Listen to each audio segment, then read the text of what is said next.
Hello and welcome to another City Update. I'm Deborah Cedillo-Dugan. We are at the Orpheum Theater in downtown Phoenix, and joining me today is Joe Atreides. Joe is a docent here at the Orpheum Theater and also a friend of the Orpheum.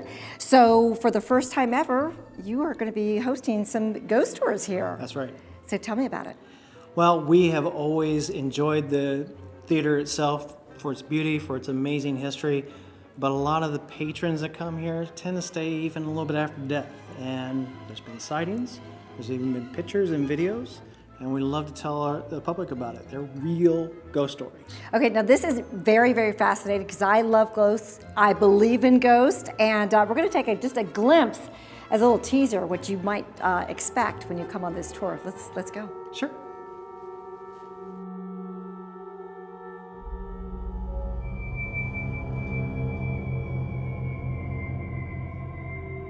But a lot of people don't know we found at least 5 other ghosts we're going to tell people about. So I want to hear all about Maddie, Joe, but first tell me a little bit about yourself and what you do as a docent and for the first time ever providing these ghost tours. Well, I think that probably the most enjoyable part about being here is just being here, that this history has been so well preserved, and with the Friends of the Orpheum and the things that we've done to help continue both its historical preservation as well as benefiting the performers and the patrons that come here, it's a great reason to help out as best we can. Well, that's great because all the ticket sales go to the Friends for the Orpheum to help with this restoration and the continued restoration of this beautiful, beautiful theater.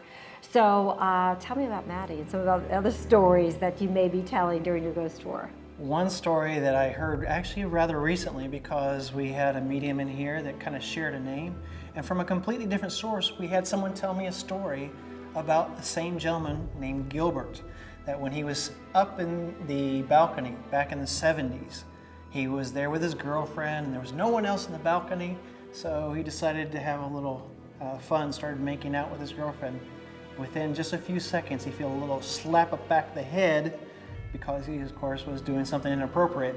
He looked around and no one was there. So Maddie's been around, but Maddie kind of keeps an eye on things too. Okay, now who is Maddie? We don't know.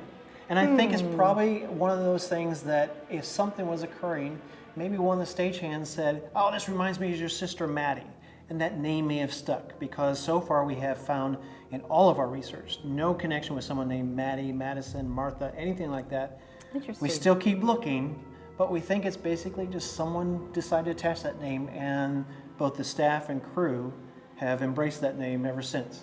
Okay, now this is just one of many ghost stories, and this part of the storytelling of the Orpheum Theater, because there's a lot of history that you're going to share as well. So I want to tease the audience a little bit, but not give the whole tour away, because I understand there's some actually historic photographs, and there's some real proof that there are some spirits that reside here. Surprisingly, proof comes easily if you just have enough time. But I don't want to try and convince anyone of anything.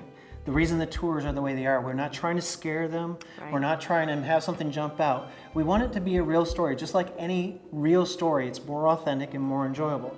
And let people come, enjoy the theater, enjoy the stories, and let them decide for themselves. Have a little fun. Well, again, I do believe in ghosts. I do believe in ghosts. I really do. I've had a couple experiences myself too, so it's actually just fascinating for me. So I can't wait for some of the folks to come take the tour, learn more about the Orpheum Theater as well. Wow. And again, all the proceeds and money goes towards the Orpheum Restoration Fund. Is that correct? Well, the Friends of the Orpheum do a lot of things that sometimes the city can't do. The most recent, we helped buy some assisted hearing devices for those with cochlear implants. It makes a huge difference for the patrons that come here. And if the Orpheum doesn't have those kind of funds, the Friends of the Orpheum pitch in, and plus we just brought a boatload of school children here this past Monday to watch a silent film with a live organist, which is an incredible experience for any child. And the Friends of the Orpheum help fund that as well.